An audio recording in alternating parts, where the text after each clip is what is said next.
Let's go for it. So I'll start. Thank you. Okay, the Voice of American Woman said that we are being recorded. Is that so? Yes. It started then. Okay, I haven't heard about it, but okay. Well, thank you, Kuba, for accepting our invitation of Faculdade de Arquitetura de Lisboa. Well, Jakub Szczesny, did I say it right? It's so difficult. Szczesny. Szczesny. It's more connected. Okay. Yeah. That I call Kuba because he's a friend of mine. Yeah, let's go for Kuba. It's the shortest and fastest. Yes. So he works in the verge of disciplines and scales. He designs public community spaces like Gustav Zielinski Square in Astana, installations encouraging public interaction like his Taburet Towers, format developed in Logroño, Bangalore, and Warsaw. And for the last 8 years, he was involved in creation of brands of prefabricated wooden houses, currently designing for Free Dome. He teaches at Warsaw Institute of Technology and writes books. His book, Welcome to the World Without Architects, was just published by Modern Art Museum in Warsaw. Thank you, Kuba. So the floor is yours. Thank you very much, Tiago. Thank you very much for inviting me. I already spoke with José about the weather you have in Portugal right now. And this is maybe a good beginning to start talking about what made me become partially an architect, because this is another question, how much of an architect there is in me.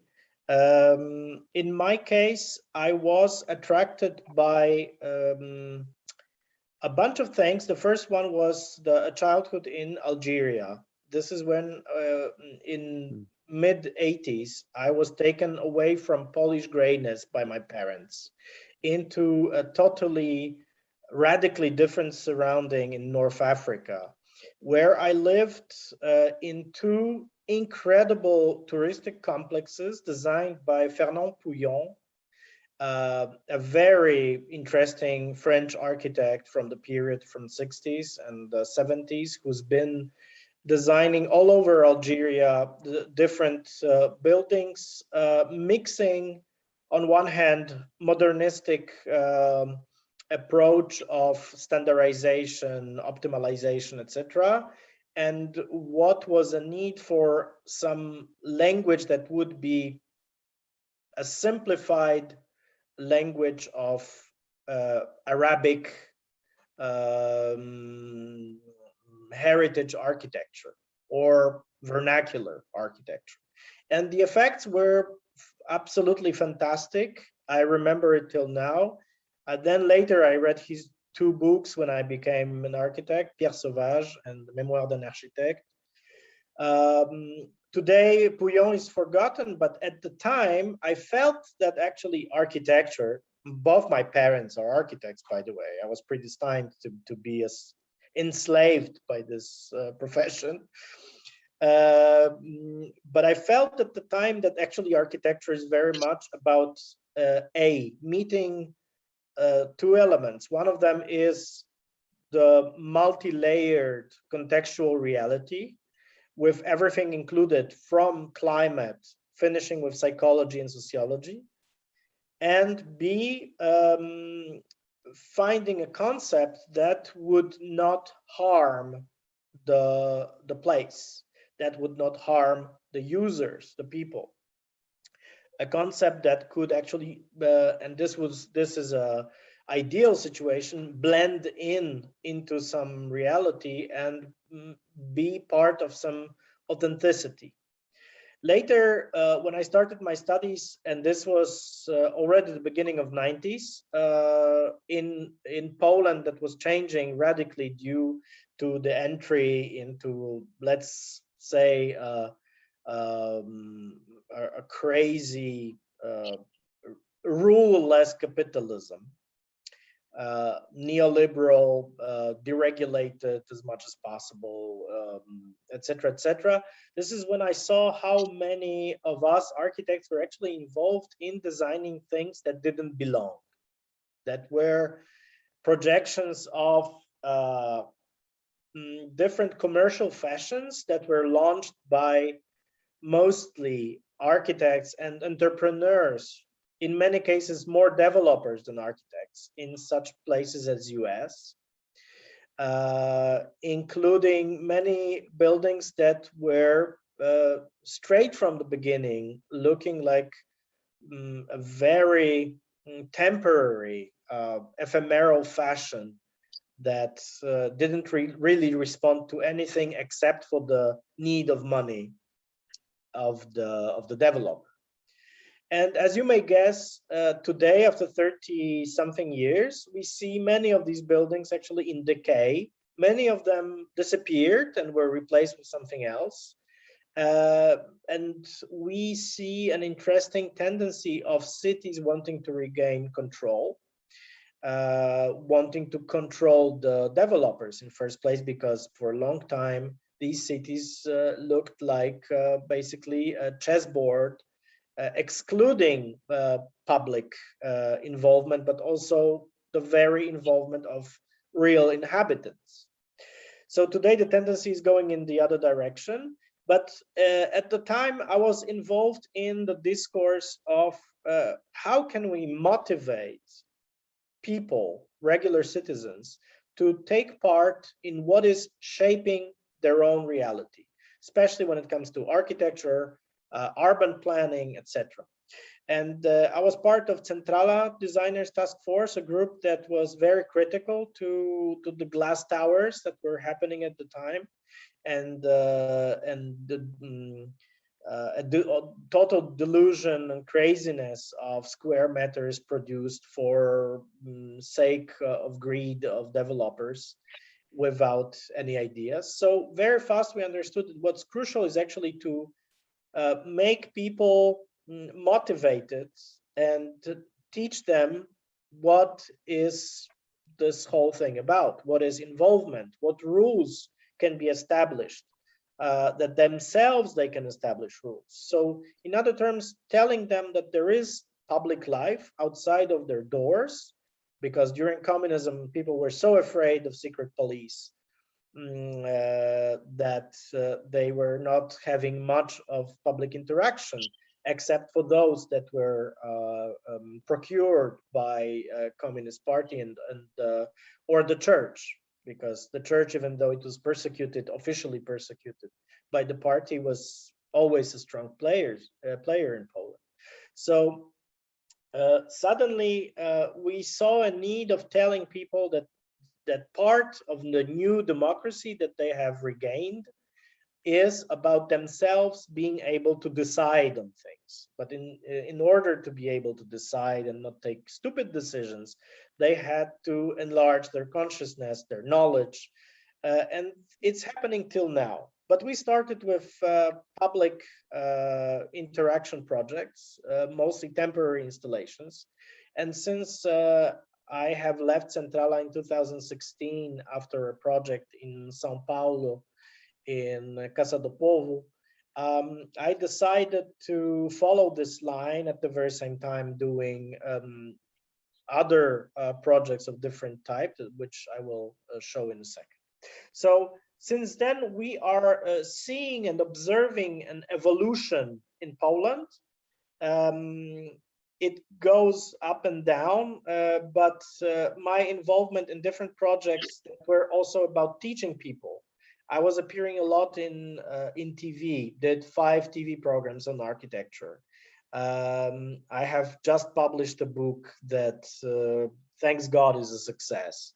That is talking about vernacular architecture and how important it is to understand the context behind any architecture and what synthetic and answer to this context architecture is, and not be driven by beauty, fashion, star architects, all the branding of names, etc., etc. Because this is what's happening today in Poland. Lots of people think that architecture is like fashionable Louis Vuitton bag. And in many cases, things that come out from this are pitiful. So I'm going now to the lecture.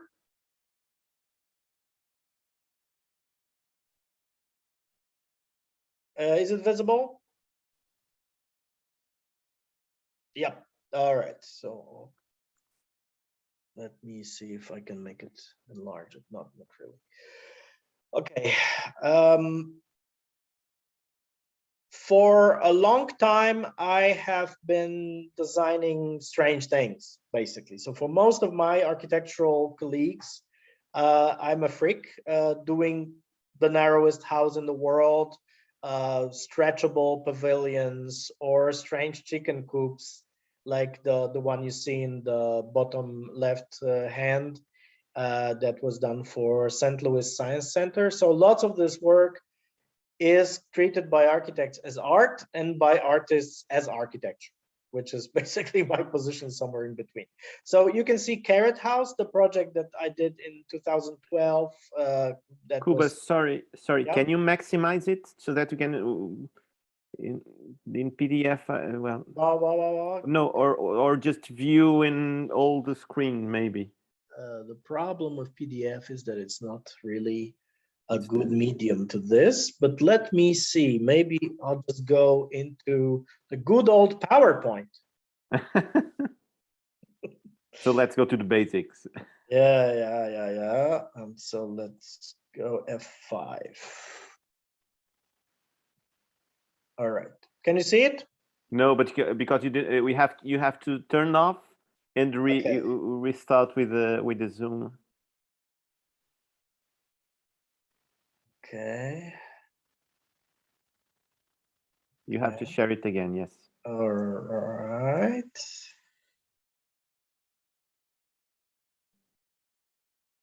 Okay. Perfect. Well, it's not maximized though. Wait a second. Unfortunately, it's not working. I cannot make it bigger. I think it's here in. You can on the downside on the yes, lower, yeah. There. It should be there. All right. Do you see it? Yeah, perfect.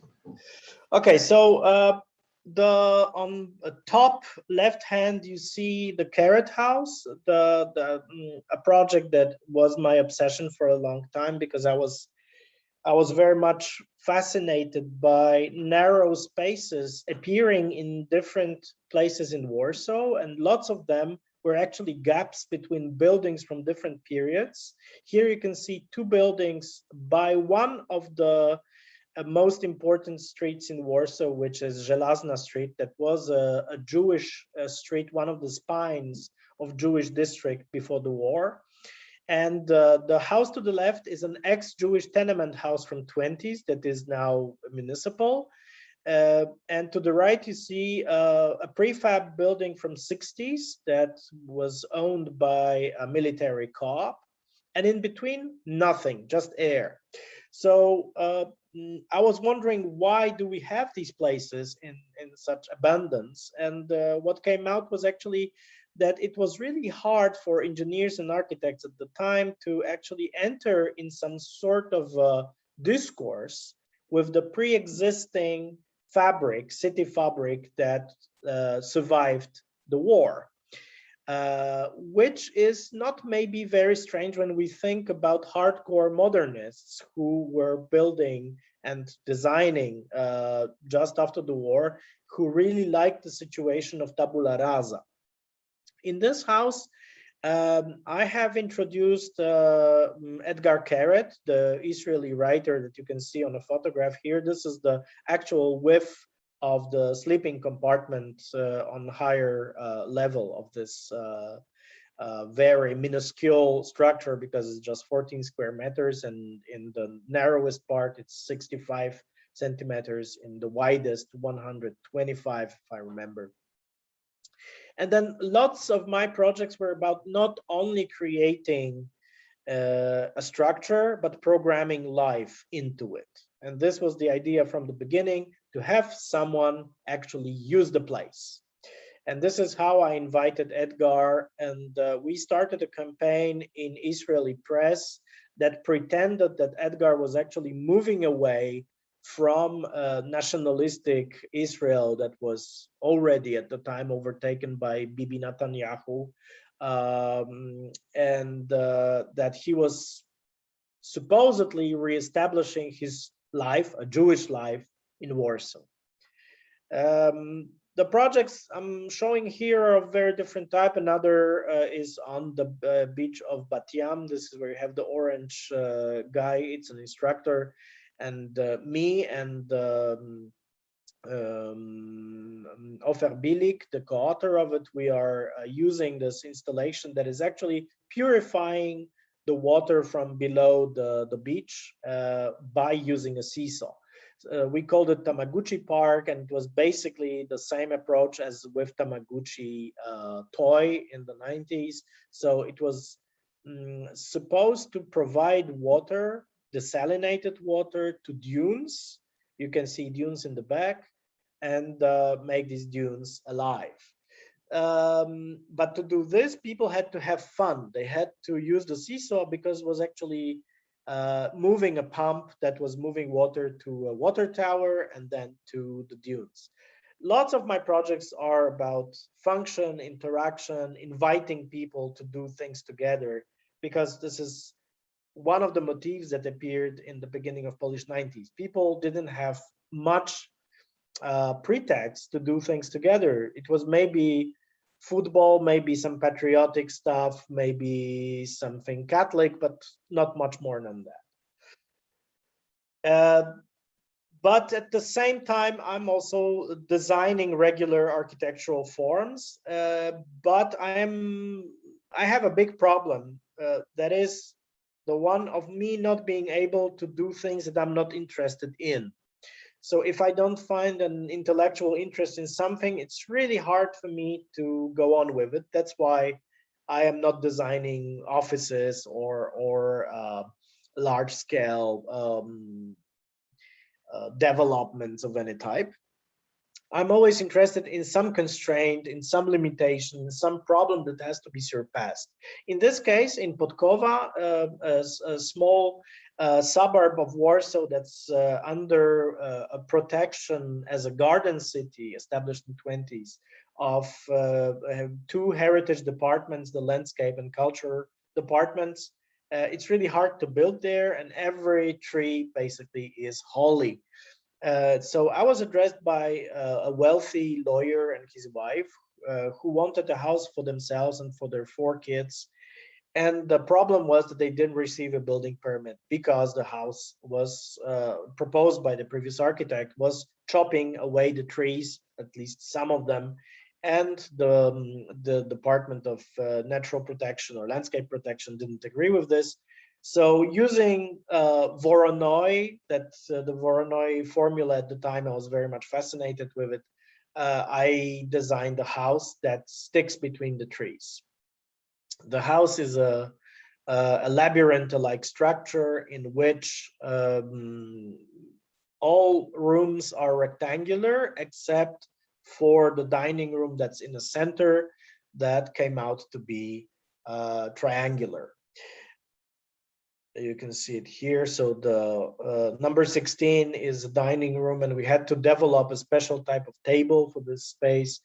The good part was that my client was an art collector, and I was also art directing a set of different art pieces that were on purpose done for the building by different artists, and also invited a furniture designer to work on the table that was supposed to be an 8-people table changing into 20-people table on Christmas.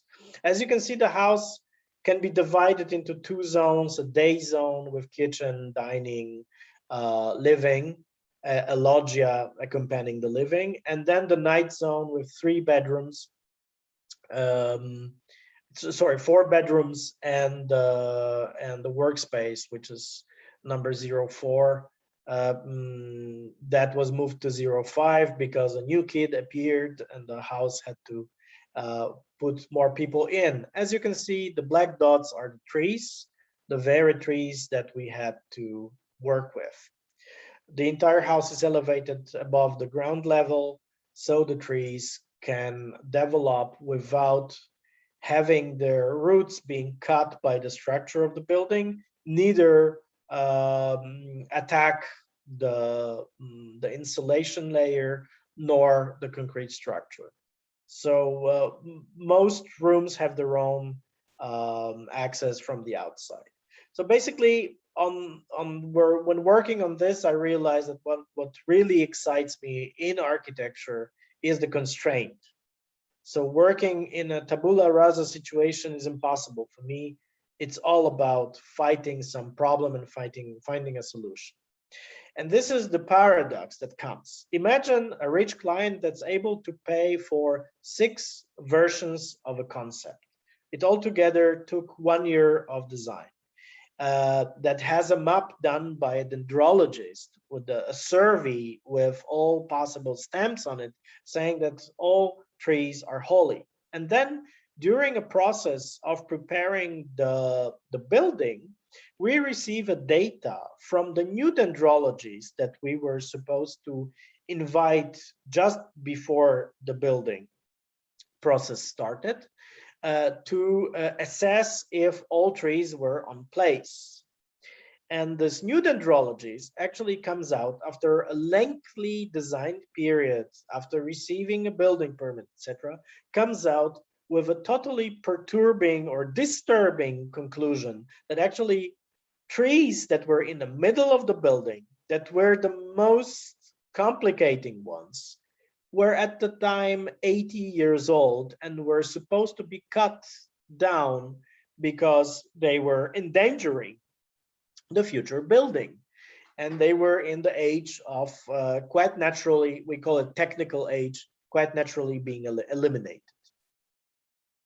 So imagine we've been designing all these crazy triangular patios, doing all the effort to not cut the trees, and then suddenly these crucial trees are supposed to be eliminated. My client was crying on the building site.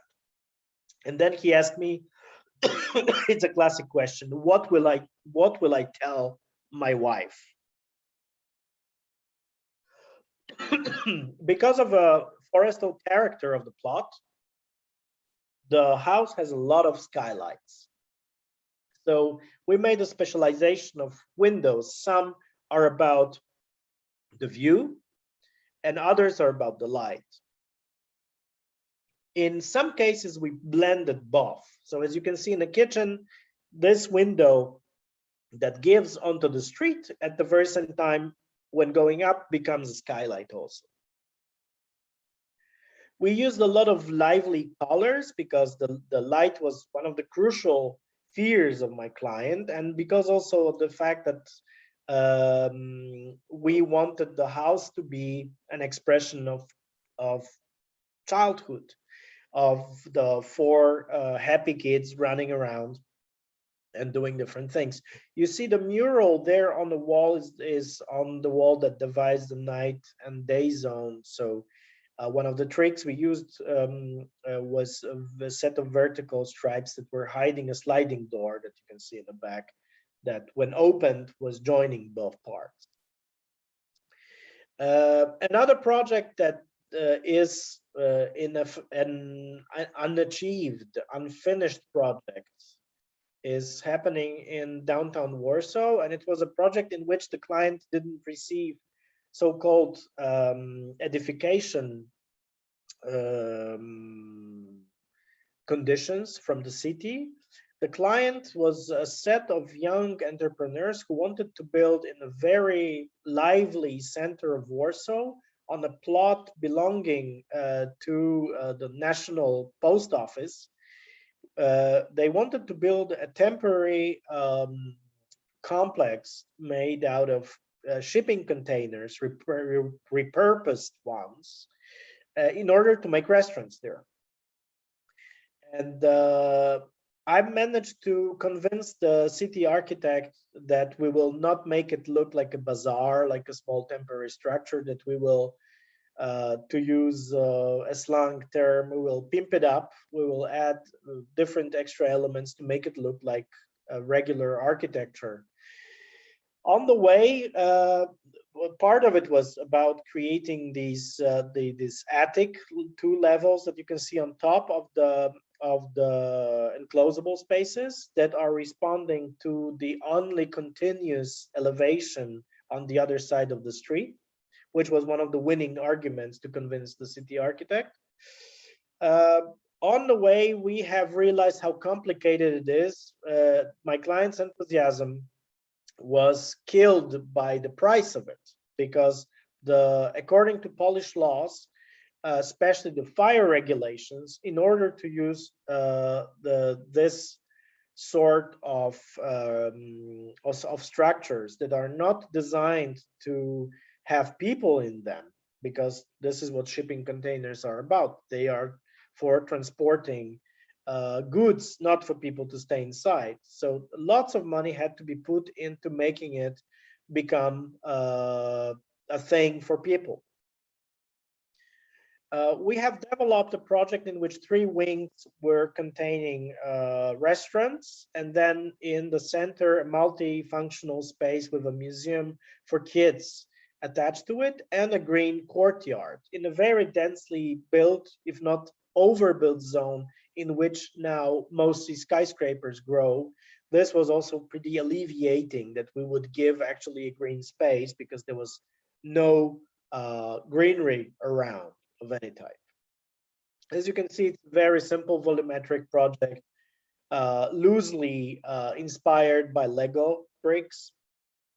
We wanted it to be as simple as possible, also to have a rhythm of entries with gates that respond to the rhythm of entries on the other side of one of the streets, so you have a feeling of continuity, even though the medium is totally different.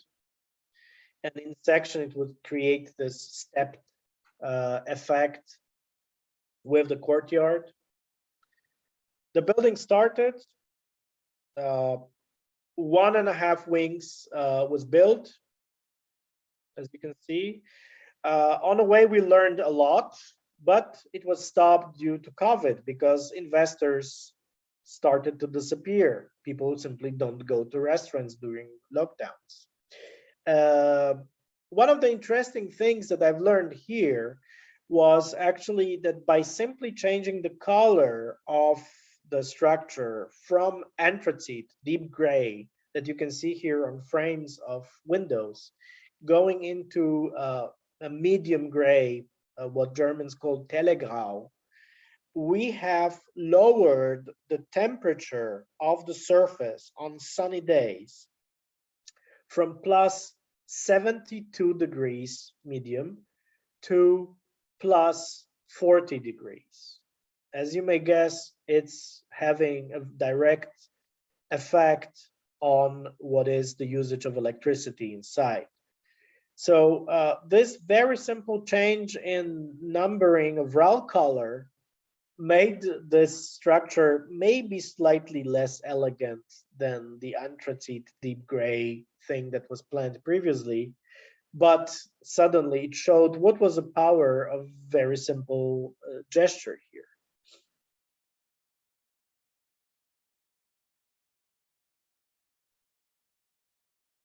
Actually, it's very strange what I see here. Do you see this Japanese car standing there? And there's legs, or maybe it's just boots. No, I thought someone was having his legs stuck in the door. Okay, so this is the interiors with the, you can see also the outside shot of one of the cuts in the structure. I don't know if it ever will happen. It is for sure a very stressful project for all of us. We'll see how it will end up.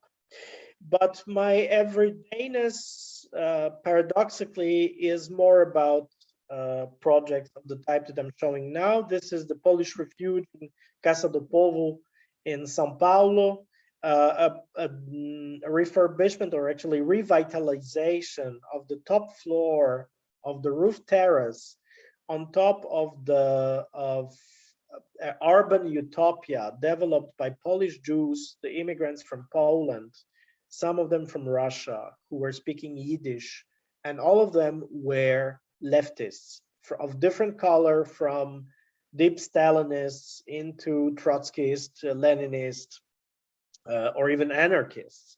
And they negotiated between each other a development of a Holocaust memorial that would not be a memorial, that would be a working building with life in it, with functions of different type. The building was supposed to be a giant recipient, sort of a box you fulfill with life.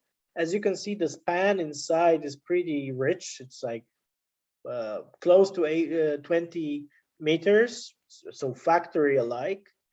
And it was opened in 1953. And then it lived till the 80s. But what happened was that the very people who started it became rich. Most of them became regular capitalists, industrialists, the elite of the city. And they moved from Bom Retiro district to wealthier districts of the city. And slowly the place was decaying. And what happened was that suddenly there was a group of young people that were actually the grandchildren of them, all of them academics, who appeared and asked the mothers and fathers of the building to give them the symbolic keys to the premise. And they agreed by saying, okay, the Jewish part maybe is not that important anymore, but the leftist part, please use it as a leitmotif. And somehow Casa do Povo managed to be not only a cultural center today. If you ever have luck to go to Sao Paulo and visit this place, you will see how rich the programming is and how many institutions, civic organizations, NGOs are placed in this building. Benjamin Serroussi, the curator and the chief director of the building, asked me to overtake the top floor, where you can see what was once the space of the courtyard, on the roof courtyard, and classes of a school and then a kindergarten. That was left in 80s to the decay. And I came out with an idea of turning it into an artist in residency space by starting with me as a resident. And this is why the idea, the Polish refuge was supposed to represent a duality of a situation of a person who immigrates to a new place.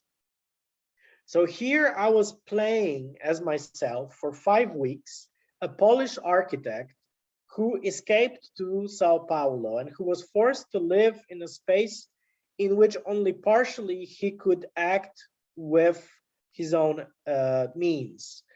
So the duality is about the fact that people on one hand could adapt spaces only till some point, and then they were also forced in parallel to adapt themselves to everything that the new space was bringing.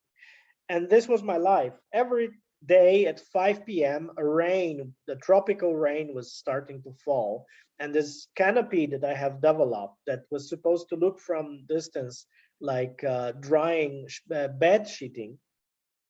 This was my salon, this open space that I filled with secondhand furniture, and I was inviting people to join me there. So I was like a monkey on display during the days.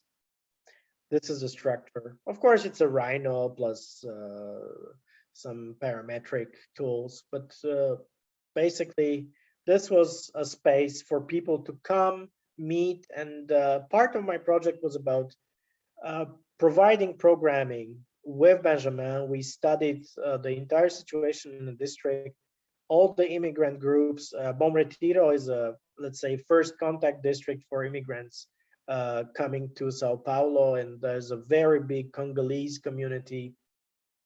South Korean, Peruvian, Nicaraguan, etc., etc. So we made this place alive by all means, with all kind of gigs, including sponsor dinners, including Peruvian DJ sets or Peruvian folk music concerts.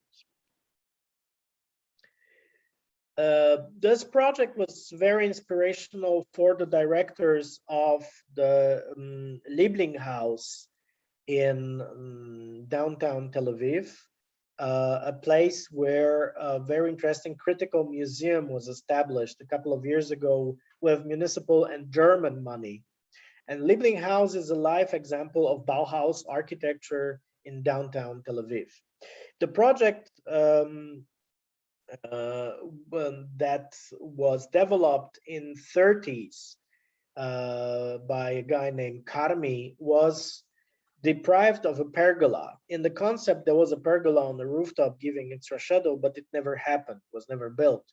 So the directors of the institutions asked me if I could actually bring shadow to the rooftop so they could have life there. And along with Hadas Tuval, an artist working with ropes and textiles, who is also very much involved in our Bauhaus archaeology of textiles when it comes to Hannes Meyer and his wife run department of textile design at Bauhaus. We developed a structure that was supposed to give shadow, basically, as simple as this, but also to bring certain lightness and a bit of, let's say, poetry to this very rectangular space. So along with this structure based on two mushroom-like pillars and a lot of steel cables, plus bags that we, these white textiles you see are actually bags used for cushioning interiors of shipping containers and the merchandise that you put inside. And they were used by a German group, FA.ULisboa, a couple of years before, and they were just simply lying down in the basement of the museum. So because the budget was scarce, I have proposed to use them. And they served the purpose. From the beginning, we also developed a series of different events inside that were already happening during COVID. So up till now, I didn't see the structure myself, only on photographs. But as you can see, there's lots of things happening there, and it's really live. Gustav Zielinski Square in Nur Sultan or Astana, the capital of Kazakhstan, is this sort of case also. So it's about revitalization. You see a triangular space in the middle, and then to the right, you can see a bridge and the river. The bridge is leading to the right side of a city where the new Astana, full of Norman Foster, Bjarke Ingels, whatever, star architecture buildings were developed during the last 25 years. Those who don't know the history of Astana, it was previously Tselinograd, a Tsar built small town accompanying a train station on a train line. And the first secretary of Communist Party, Nazarbayev, when he became the first and very long time serving president of almost democratic Republic of Kazakhstan, he had a dream and he wanted to develop a city, sort of a monument of his ambitions and the ambitions of a new country based on petrol and coal. We have to remember Kazakhstan is not a poor place due to these resources. So the new city grew on the other side of the river, but the old city built before, including low-level social housing from the Khrushchev time, which was 60s, 70s, was still there. And this is where the working class is living, but also students. On the lower part of the picture, you can see the end of the campus, almost touching the buildings with working class inhabitants. But what's interesting is that the new design established a different angle of the urban layout. So this tramo was suddenly provoking strange triangular leftover spaces that the city didn't know what to do with. So on the top, you see the strangeness of the sort of places, and of course, it was overtaken usually by cars or left over. You see also the level of buildings that are accompanying the space. So with one of the municipal architects, whom I've met by chance during some conference in Atlanta in US. And who knew my carrot house from his studies at Strielka in Moscow, we decided to take a trip in a city and look for a place, one of these triangles, to refurbish it. We got the money from the city and Polish Ministry of Culture, and we have developed a design that had to be very low tech, very simple, and of course, low budget at the very same time. It had to survive a very harsh local climate. In Astana, the temperatures go below 40 degrees Celsius in winter and plus 40 in summer. So as you may guess, it's really a radical place to build. All these beautiful, I'm joking, I'm being ironic, all of these star architect buildings built in a city are falling to pieces because of that not only they are built not in very good standards, but also I really recommend going to Astana to see the, let's say, the last student in the studio designs, B, to see how it falls because of climate, C, how low is the building culture in this ex-Russian republic. So we decided to make it as robust, as simple as a Kalashnikov rifle. We only could use part of the triangular space. We decided to make a frame for activities that would be visible from distance, so people could see the steel structure painted in national colors of Kazakhstan, the turquoise blue and yellow from distance, and be attracted to it. And then we got some trees from the municipality, from the greenery department, and we didn't have much money for the pavement, so we ended up with asphalt as pavement. But what we had as money was for a different purpose, because the educational department of the city gave us money not for the building of the square, but for the educational purposes related to this space. So what we did was that for 1 year, we have hired the only NGO that we know that works with different target groups, with different ages and different people in Kazakhstan, in the old capital, which is Almaty. And we paid for them to do workshops with seniors, with kids, with people in their productional, let's say, age, on how to use public spaces. So basically teaching them what public spaces mean, how they can be used, till what point these are negotiable spaces where people find their own involvement in shaping them, etc., etc. Things that are pretty obvious to us, but were not obvious in Poland 20 years ago, and are still not obvious in Kazakhstan.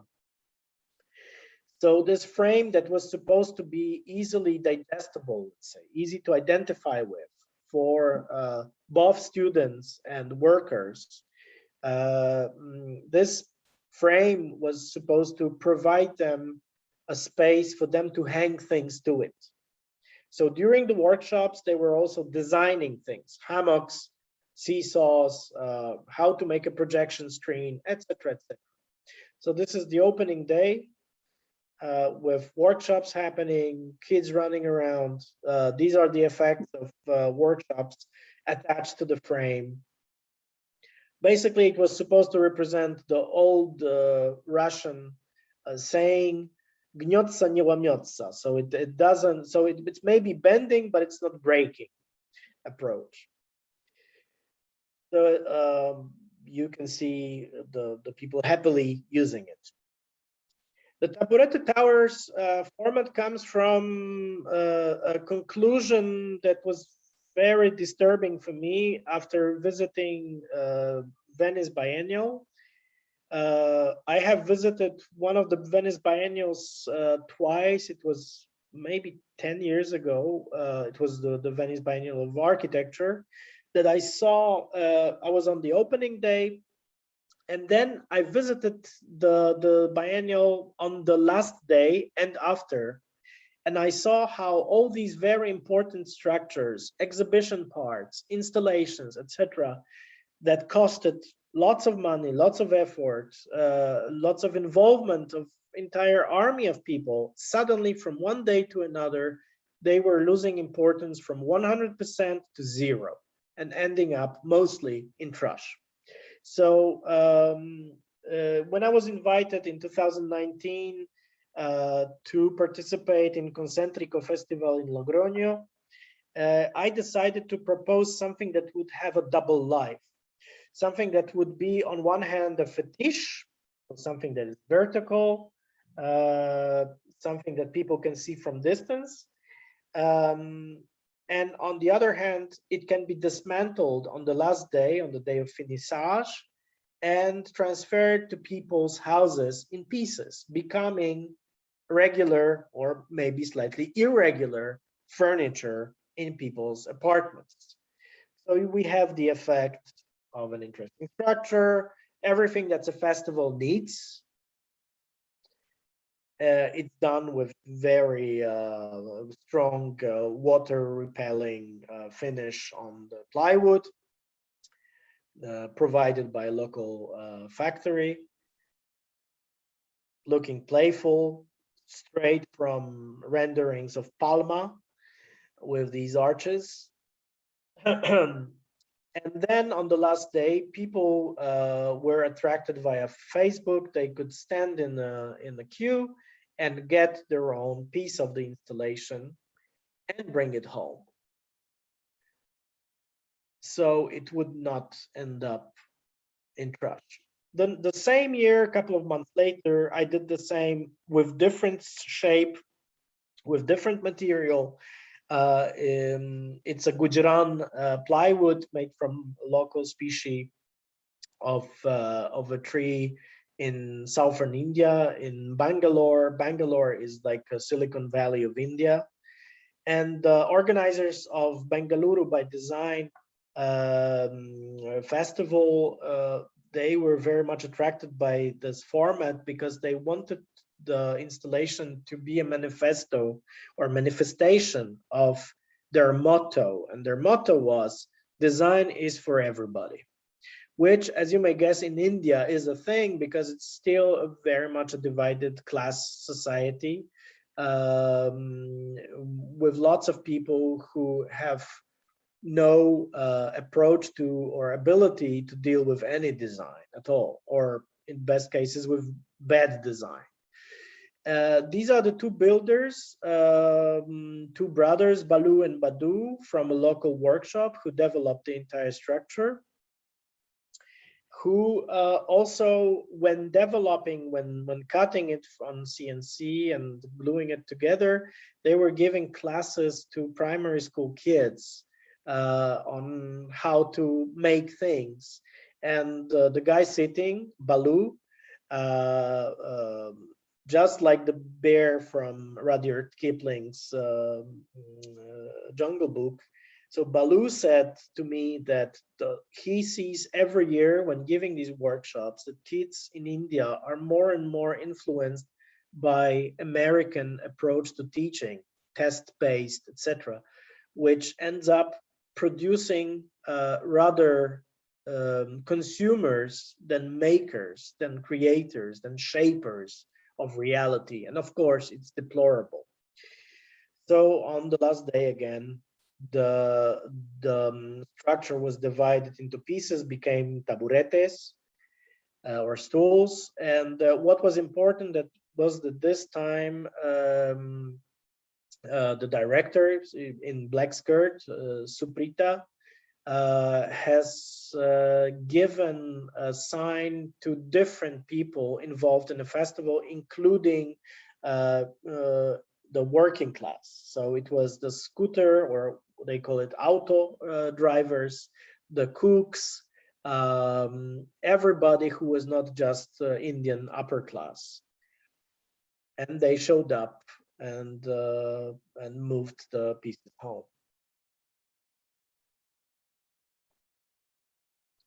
Oh, some strange things happened here.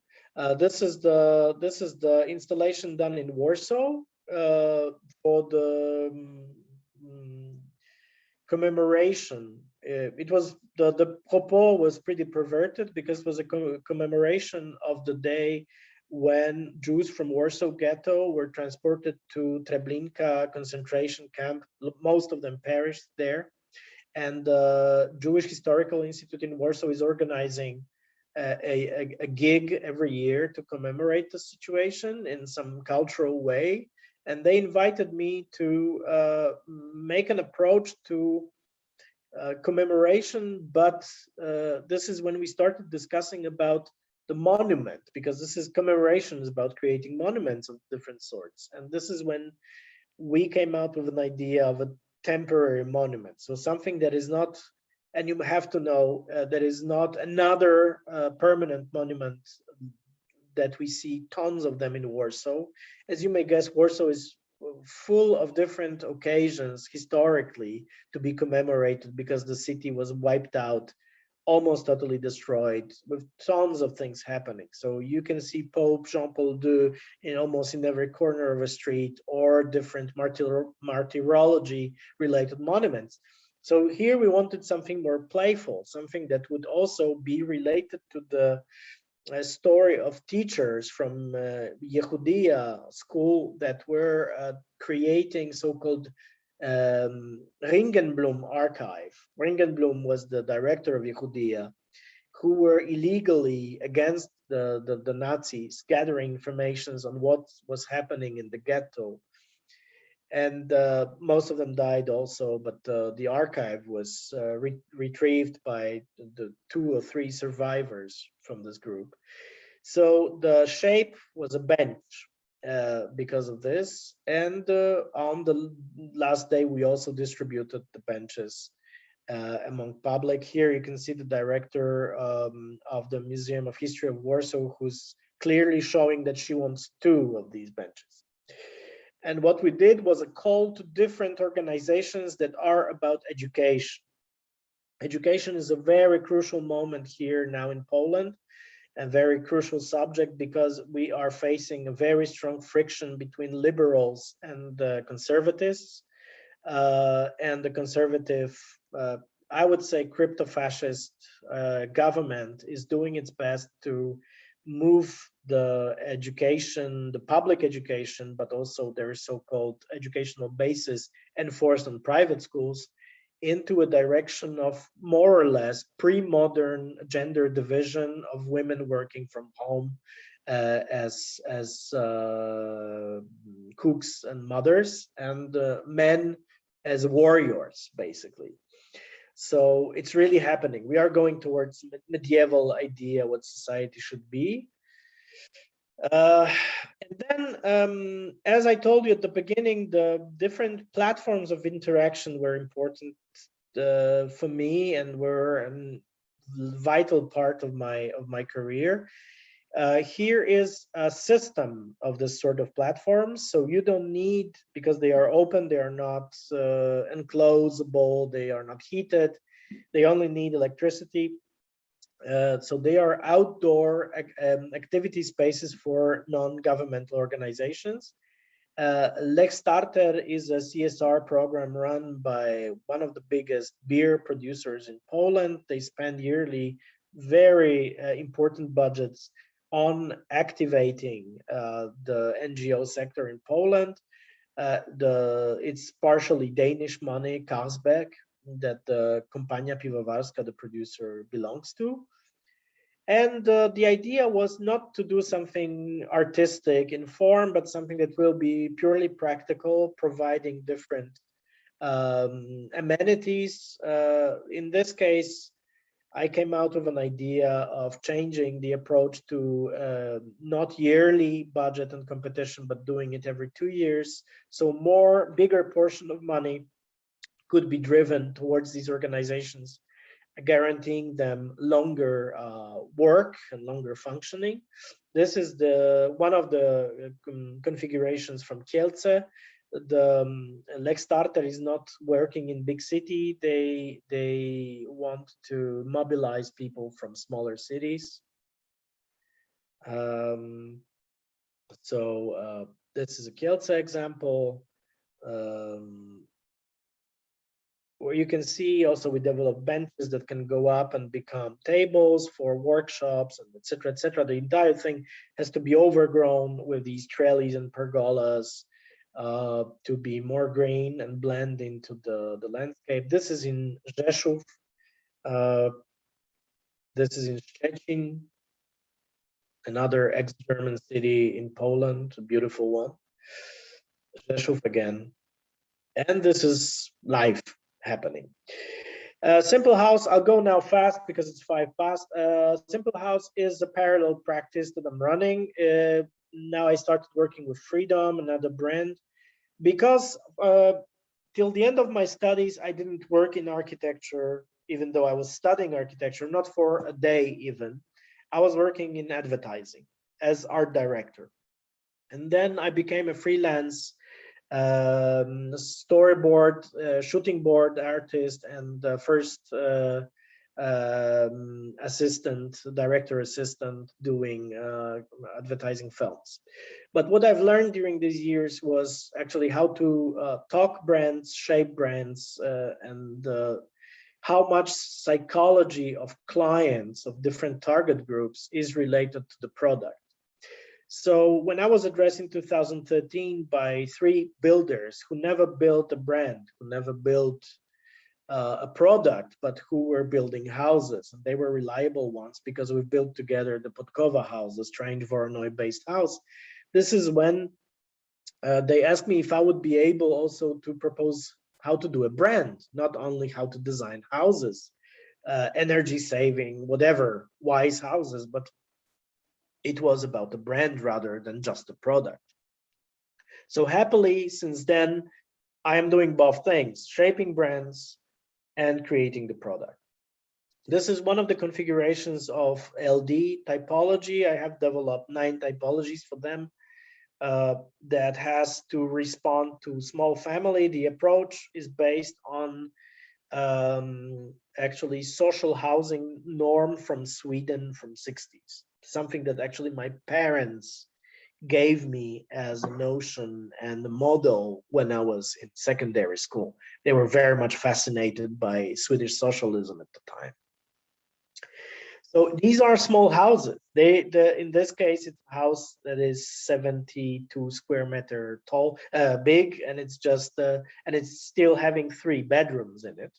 It has a carport, it has a terrace, etc. The one to the right is a house divided into 2 spaces with an extra studio and with a external room. So sort of a loggia that is becoming more and more a practical thing to have in Poland, because we are really starting to suffer with climate change.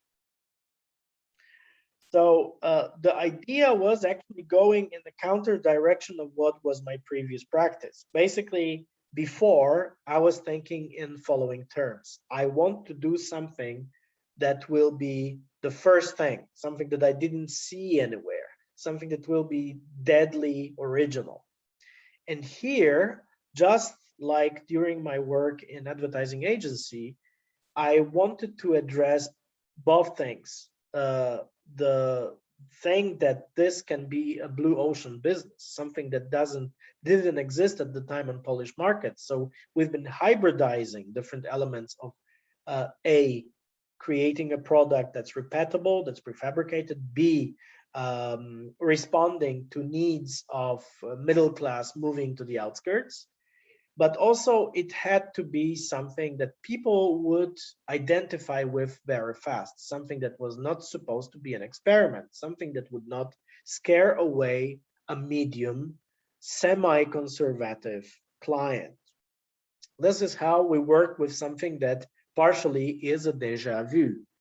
As you can see, this shape here of the house is just a pure déjà vu thing. But what happened in parallel was that the new market appeared, also very much due to COVID, with people who were purchasing so-called recreational plots on which only 35 square meter in footprint houses could be built. And suddenly people, especially because of lockdown experience, when lots of families were simply suffocating in big city apartments, let's say with 2 kids in Polish medium is probably 56 square meters when it comes to a family of 4. It's really small as compared to south of Europe. So people decided to either use sleeping plots that were, or dormant plots that they were inheriting from their families. And we have this tradition very much in Poland. So lots of people, because we don't have the cadastral tax, maintain an unbuilt, undeveloped plot for many years, in many cases even forgetting that they have land outside of the city. And during COVID, suddenly they woke up and decided to develop a house. The 35 square meter houses don't need building permit. They can be built within 1 month from the application moment. And they are much cheaper than a regular house. Inside, you get on the 0 level, maybe 28 square meters. On the mezzanine, because you cannot have regular dividable and closable spaces on the upper level, it has to be a mezzanine, and according to Polish law, not bigger than 50% of what's the lower level. So altogether, maybe 40 something square meters you would get, but with it, you get a green space, a green room outside. And this is when I started thinking of Casa Oro of Bernard Rudowski in Naples. Bernard Rudowski, who is a very big role model for me, not any regular architect, but this crazy guy with his educational ideas and his critical exhibition and book that was so seminal for many architects, Architecture Without Architects, obviously. Because what was he saying is that actually we need to develop spaces that are intermediary spaces, outdoor rooms that connect the interior with the landscape. Of course, it's more difficult doing it in the north of Europe than doing it in Naples or in Spain, where he did his Figidiana house. But it's possible. Here you can see how a mezzanine looks. It's a space for kids, basically a little kingdom.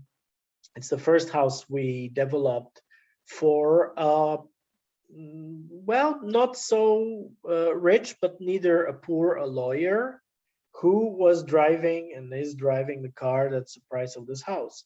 But because she inherited a plot on which she could not build a regular house, she addressed me, and this is how the idea came out, meaning that there is a middle class model of people who want design, a decent design, but who for some reasons are not able to build a regular house on the plot. These are the interiors of simple houses, simple, neat spaces, not very complicated, very different shapes. It's now a very big line of products. And this is also interesting then when me, who was always doing very unique designs, I had to switch in my head into thinking about a product.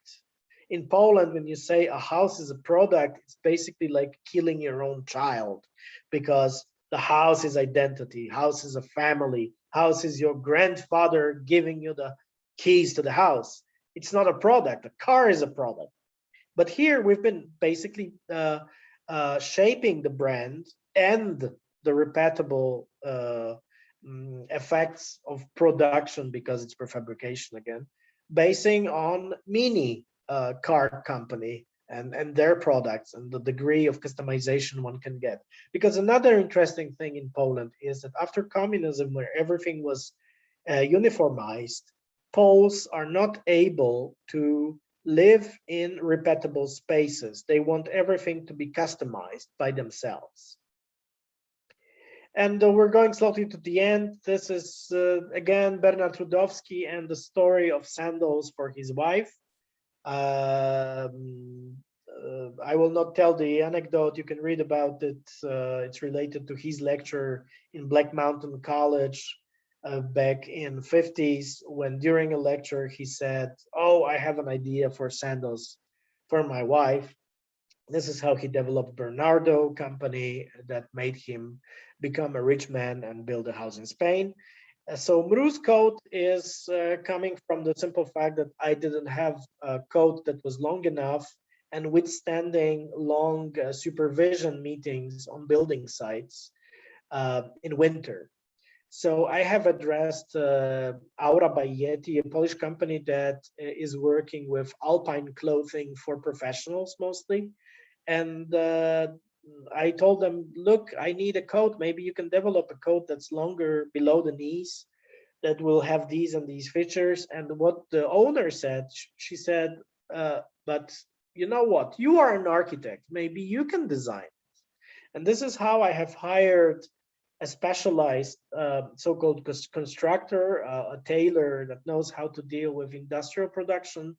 And after 5 prototypes, we have developed a coat that now is being sold by Aura by Yeti, mostly to Japan and South Korea, but also online. And this is a hardcore minus 20 degrees coat against all odds, water, rain of any type, wind, and bad mornings in Polish January, with all kind of features that you can see here. A lot of my work is about workshops. I'm teaching at Faculty of Architecture in Warsaw, in School of Form, one of the main design private schools in Poland, but also doing workshops in strange places like this, Ocupação São João in downtown São Paulo, where we did a number of projects, workshop projects with inhabitants of this illegally overtaken building. It's a vertical village. I don't know if you are familiar with so-called vertical villages in Brazil, but basically here we taught people how to produce their own food by creating vertical gardens. We have collaborated with Goethe Institute, with Germans, and with Cidade Sem Fome Foundation, who is promoting different strategies of providing healthy food, not McDonald's, to new inhabitants of big cities growing as fast as Sao Paulo. Since 90s, I'm also working as illustrator and lately as writer and columnist for 2 magazines in Poland. I've started with a Polish edition of Playboy magazine, and then a number of other magazines. These are the illustrations for my latest book on vernacular architecture that just appeared, published in Poland by Museum of Modern Art in Warsaw. It's about contextual traditions in vernacular. So to the left, you can see Madan villages entirely created from straws in the delta of Euphrates River in Iraq. to the right, you can see the so-called shotgun houses, a specific American tradition of prefab, flat-packed houses that one could buy from a catalog from Sears in 19th century, and they still are forming about 10% of built environment in US when it comes to smaller cities and countryside. This is the book that includes these. To the left, Welcome to the World Without Architects. I'm also talking about different Brazilian examples, from favelas to vertical villages. We are now translating it to English. And to the right, it's a guide we have developed with Sao Paulo-based publisher, Narrativa about the heritage of Polish people in Sao Paulo, with the meaningful title, How Polish Do You Feel Today? Because there's lots of very interesting phenomena, including an entire district of Sao Paulo called Higienopolis that was developed by Polish immigrants. So this is my book, and this is me, the victim of books, lying on the floor. Thank you very much. Thank you, Kuba. Well, so many things. Well, first of all, for everyone knows that you can post questions or comments or whatever, but you can write it down on chat, but you can also turn on your camera and post it, which is much more interesting, I'd say. But well, I will start by saying that you're showing a quite diverse practice. And well, and the first question I was here thinking was, you showed us a lot of networks that you not, I don't want to say networks, I'd say that you aggregate a lot of people on different projects, but you have like a kind of a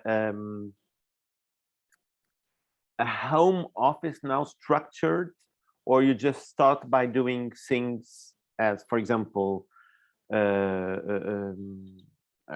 a Realm Labor, they create the team as the way they work. They create the team for the project. It's pretty much the same approach, because as Centrala we already work like this. We called it galaxies. So basically, every time we've been approached or wanted to do, because lots of projects were coming from us, and it's still my case. So I'm not waiting for the client to call me. And this is when you have quite a lot of freedom of putting together a different team each time, because the location is different, because the social context is different, because the very nature of the idea that comes out is different and requires different players, makers, performers even, right? So you create for each project, you know, the structure in a way. So it's a little bit kind of a designing, it's not designing the process, but designing the team that can answer back to the questions that are posted. Isn't that so?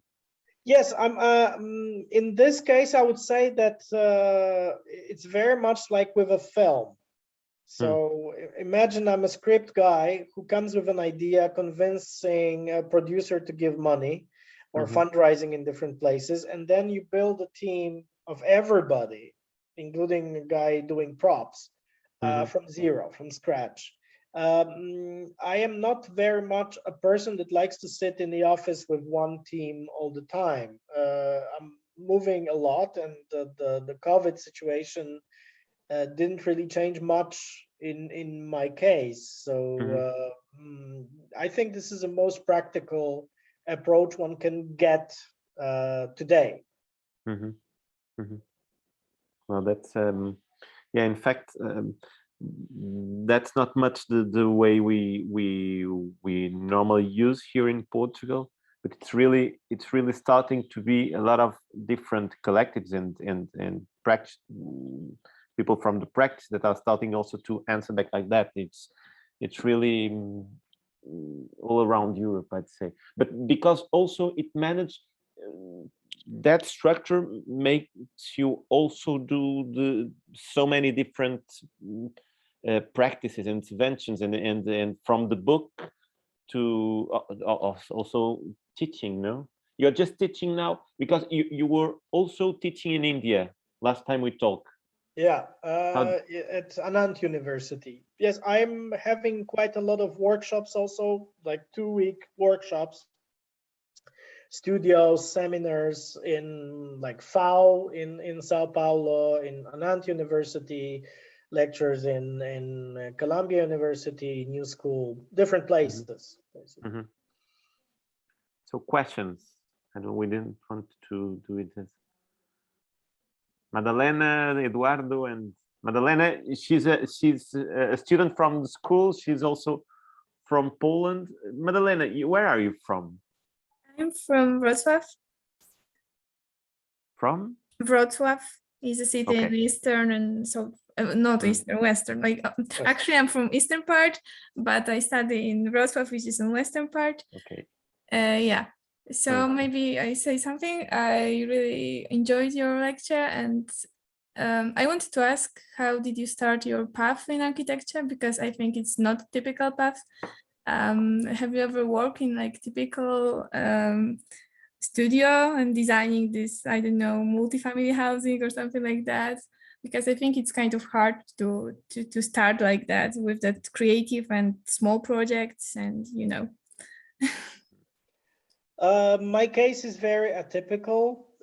First of all, because having both parents being architects, I was not only observing the work of an architect in a studio, because both my parents were working in, when I was a kid during communism, were working in governmentally run studios. At the time, there was almost no private expression when it comes to architecture. You couldn't so easily open your own practice.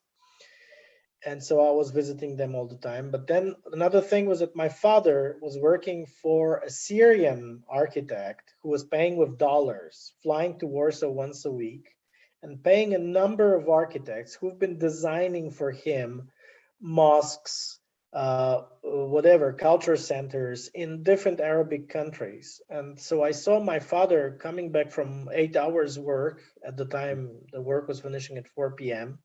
People working from 8 to 4, and eating a dinner, and then sitting by Kuhlmann, by a desk, and drawing another mosque. I've been helping doing palm trees and grass in his projects. But to tell you the truth, I didn't want it to become an architect. I finished the College of Fine Arts. When I was 15, I started already drawing as illustrator, and I had a regular income from illustration as a teenager.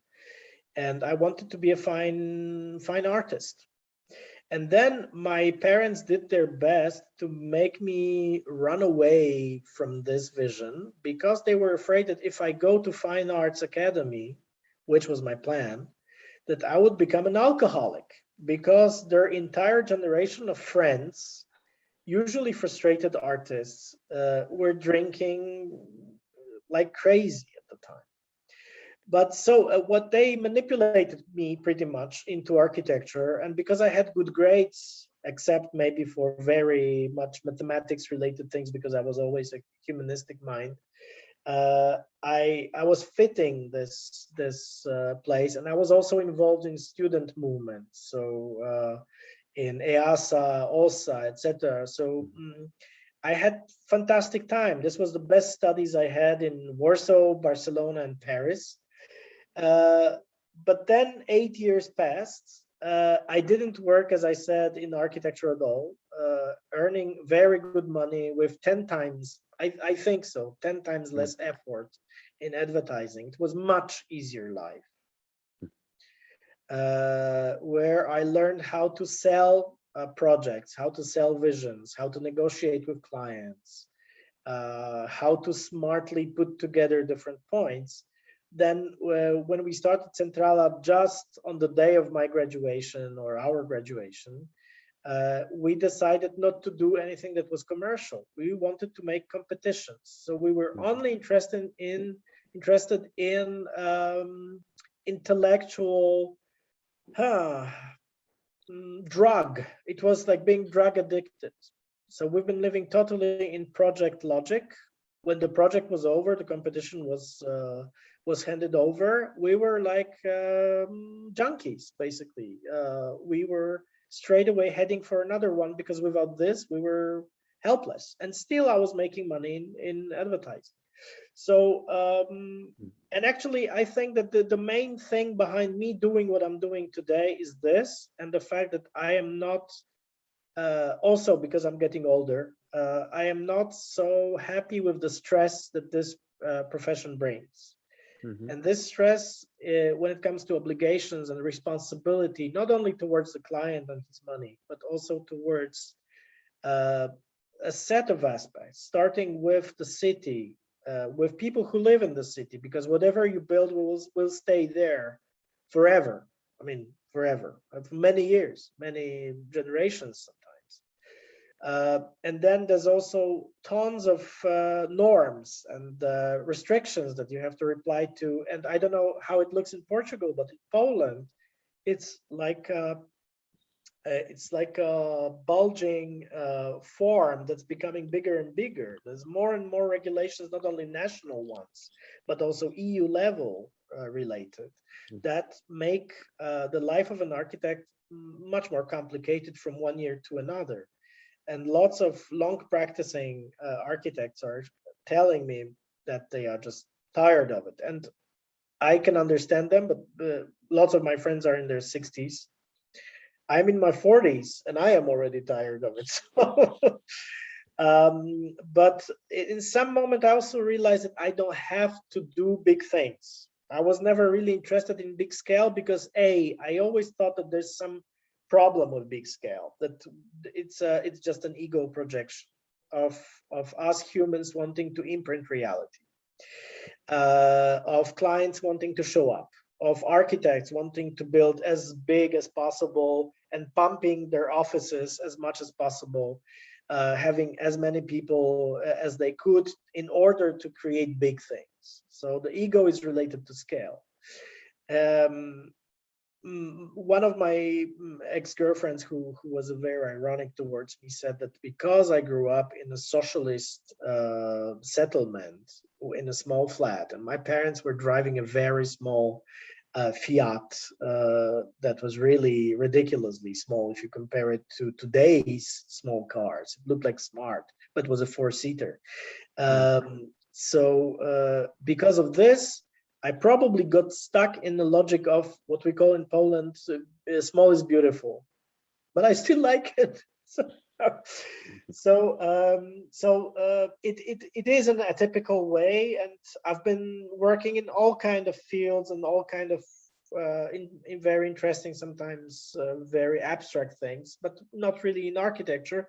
And I don't think I would be able today to force myself to do something that is hardcore architecture, not because on first hand because of bureaucracy and stress related to it, B, because the bigger the project, the more stable, the more sitting, and we call it S hours in Polish. You probably know this term. It's called dupo godziny. So it's basically S hours. You sit on your ass in front of a computer doing the pachinko. It's like Japanese people for hours, right? There's tons of details you have to develop, tons of calls you have to make, tons of meetings with different engineers, etc., etc. So it's not the life I would like to have. And sorry. Oh, I wanted to say that I agree with you, like with your observation about Polish work in Poland, about Polish politics and all that stuff. So yeah, it's super cool that you work on the things that you do, like these projects. I really like it and appreciate it. Thank you. I what you are saying, I find it really interesting because when you showed your project for the square in Kazakhstan, you immediately said in the other side of the river there were these big projects, but they almost didn't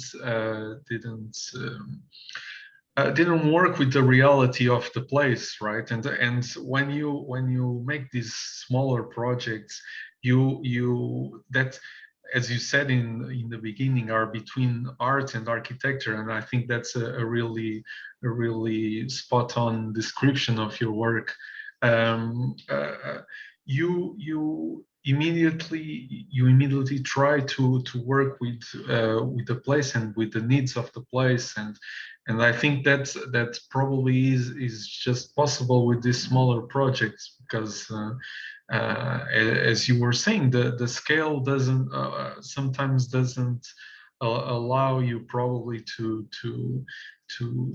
maybe evaluate these aspects of, because there are so much constraints. And I think with your work, what I find it's interesting is that as you were saying about the architecture biennale, that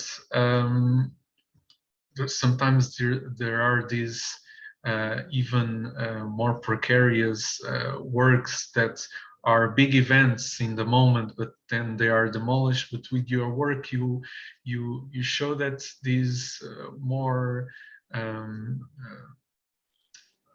these less let's say, I forget the words, but more or less in Portuguese.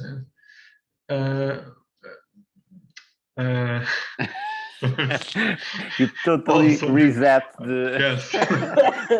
You can wave your hands and give signs. but less that are less. I really forgot the word I wanted to use, but with more precarious materials, let's say. So that they can be more precarious in that sense, but in another sense, as you imbue them with such liveliness and all that they'll probably will stay on during more time. So I find that really interesting, that maybe we look at your projects and they don't seem like typical architecture, but they probably have a deeper effect because of the character that you imbue them. So that's, I wanted to. Well, imagine you have an office. In this office, like lots of my friends, like between 5 to 30 people. Basically, to feed the dragon, as I'm calling it, you have a big dragon in a garden. It's sitting there with a wide open mouth, and you have to feed it every day. So you have to feed your people, yeah, right? So you need to have enough turnaround and enough money in play to be able to maintain the structure. So you end up doing big things. You cannot do something small, funny, sexy, gadgety. Yeah. So it's like my friends, one of them told me, look, I cannot do anything below 5,000 square meters. What are the subjects that are 5,000 at least? Yeah. So everyday subjects are either offices or a shopping mall or a residential project, but basically it also means that if you are doing something outside of Poland, it will also have to be this sort of a thing. Lots of them are working in, I don't know, Russia, Belarus, or Ukraine, but an office is a very introverted situation. I have a studio, right? In the studio, there is a bunch of people sitting, but we are constantly moving. And some of us choose or have to sit for longer time, then we move in different directions. But basically, the very idea of practice, it's like my father. For him, architecture is impossible without him sitting in the studio during weekends. My mother was a regular architectural widow. He, on Saturday morning, he was saying bye-bye and going to work. And she was working in a governmentally run thing also after 89, and it was normal for her that she had free weekends, but not for my father. He was always having not enough time to develop the project, and have also the weekends were the only luxurious moment where he could sit and really design without the telephone calling. Yeah. So, but I didn't want it a life like this. And he was doing regular mainstream architectural designs. So maybe there's a lot of these biographical or autobiographical, in my case, things that made me choose a different direction. But also, there's one thing that I understood quite fast, is that I'm doing it for people and for them to do things, to provoke action, interaction, discourse. I'm not doing it to create beautiful sculptures. I'm not beautiful modernistic, like from photographs that we all digested so much as students, these beautiful modernistic, whatever, unité d'habitation things, right? It's not for this. We are doing it for the purpose of people. And so they really feel that it's for them, and they build on it. They build their lives, they build their marriages, whatever, right? And by doing this, you also want to do the real thing for real people, not hypothetical people. I mean, you have no choice in many cases. Yes, the client is coming with a brief, and then you design a residential building with tons of apartments for people you will never meet, yeah, that are totally hypothetical.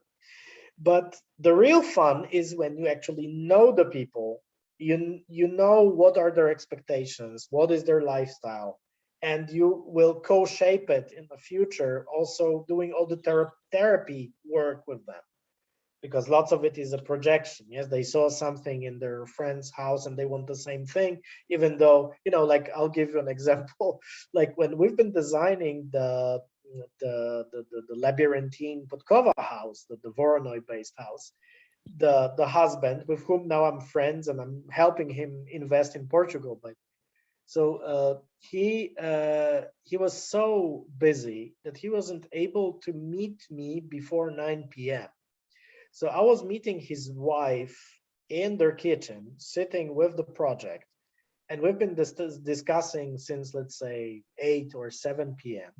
And then he was appearing, coming straight from his legal agency, and he's working for this global American big lawyer office. And he's in his fantastic, you know, Brooks Brothers suit. He was sitting there, you know, money I will never see in my life. And then he was saying like, oh, I want to have a giant fireplace with like white bear's fur on the floor. And so we can have, you know, because people get very open when you're talking about intimacies in their life. So we can have sex on the floor. And so, and his wife was saying like, look, but darling, when?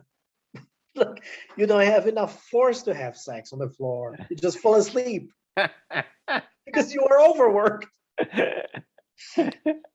So this was his fantasy. He wanted to be the James Bond, you know, like the final scene in every James Bond.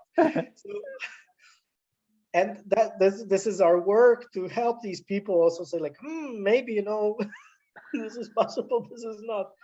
And it's sometimes quite heavy, something you are not really paid for, right? You were paid for being a designer, not a family therapist. But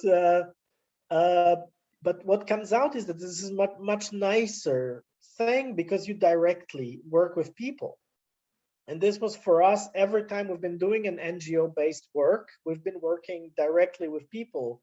We had, in many cases, let's say, agents, people who are in between us and people who are locally operating, who knew exactly to whom to talk, what is happening there. They were giving us the entire context. And in every case, when I'm doing a project, I'm flying quite a lot to this place. In some cases, I'm even staying there for some time and building a network of people who tell me what to do, and collecting data. My friends who are running offices of architecture are not able to do it. They either hire a local architect who is also overworked, who if he goes to the plot, he does it, twice, and maybe to supervise the building process.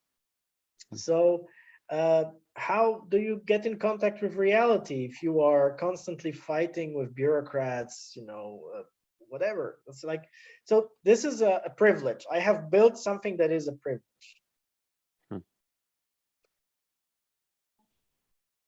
Yeah. Well, how long do your projects go on? So that's a little, I must say that's a question a little bit about myself, but because the issue here, for example, in Portugal, as you know, probably at your house now, it takes a lot of time, and the part of the story you're showing us, it doesn't have the time schedule. How long does it take? Is that always, of course, the short interventions can be, I can imagine that they are mostly done quick, but I remember us talking in Warsaw last time about one of the projects that you showed to us today, and well, we are, and it takes time also. Definitely. It always takes time, more time than you think, than you plan. Yeah. I mean, with regular architecture, I remember the first time, I'm always saying this to my students because they are so enthusiastic. They want to design now. And so I'm giving them the example of the first competition we won and built the effect. And this was a sport hall for the municipality of a wealthy village that's standing on a coal mine, and they get lots of money from the coal mine, and they could really afford to have quite a luxury sport hall built in conjunction with a school. And when we won it as really kids, I mean, we were, I don't know what, 20 something, and we've designed this. And then we had to stop designing because there was Olympics in China, and the price of steel rose up 200%. So suddenly we had to redesign the steel structure to make it cheaper. And then 7 years later, I was on the opening day of the sport hall. So I'm entering there with the rest of the team, including my father, who was in the team. And we're entering the space, and I'm looking in different places, and I'm saying to myself, fuck, what have I done? I could have designed this differently, everything. Yeah, because in the meantime, you had all the time to learn new things, right? To have new conclusions, to understand. I mean, this is a dynamic process, and we are hopefully learning our lives, of course, more the younger we are. But this is when you see a frustration of someone who sees an effect of something frozen in time, right? With the designs I'm doing now, with prefabrication, for instance, you do something once, then you maybe slightly change it with architects that are in-house architects in the brand, and they call you asking, can we change this? And I say yes or no. But these are processes that take 1.5 years. And building a house is maybe 12 weeks. It's not like a mortar-based classic approach that we have here in Poland. It's like it takes years, like 2 years to build a house. Bureaucracy is another year. Design is another, what, with old paper, papeleo, is maybe 6 months, right? So altogether, it's a very long process. With installations in public spaces, it's usually 1.5 years also, because I have to travel in the beginning and then travel just before the building starts. Sometimes I'm not even supervising the building process, or I'm coming the third time to the opening. I have another person to supervise the building. But these are sometimes very remote places, like, I don't know, Western Australia or Kazakhstan or India. Yeah? But altogether, in many cases, it's also about 1.5 years to develop a thing. Wow. But I see now that prefabrication is inevitable. I mean, of course, it's hard to think about doing well connected to the background things in places like Al-Qutim, where I cannot imagine doing anything of wood except for the tejado, the shadow, right? Yeah. But everything, you want this thick muro, you know, with thick yes on it, etc., and small janelas and things like this. But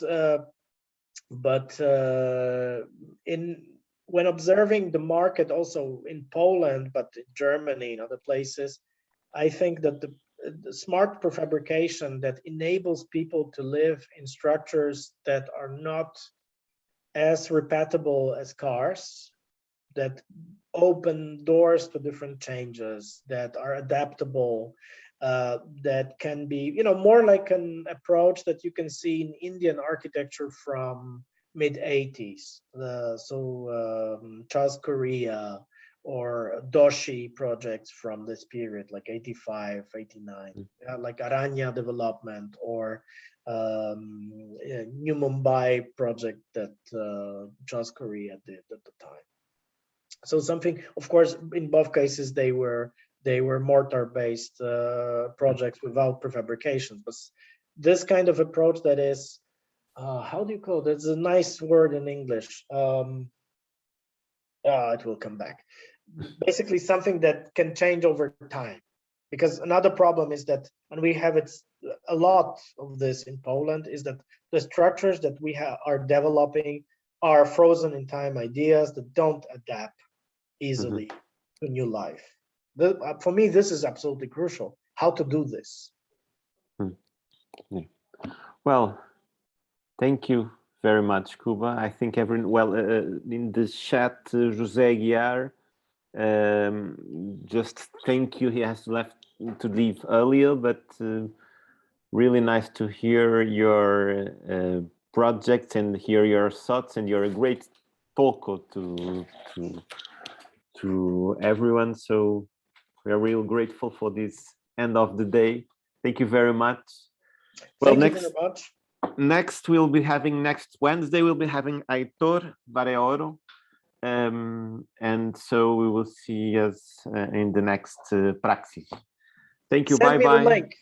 Yes, it's the same, I think. Yeah, it's the same. No, Eduardo, it's the same. Yeah. Thank you. Bye bye, everyone. Bye bye.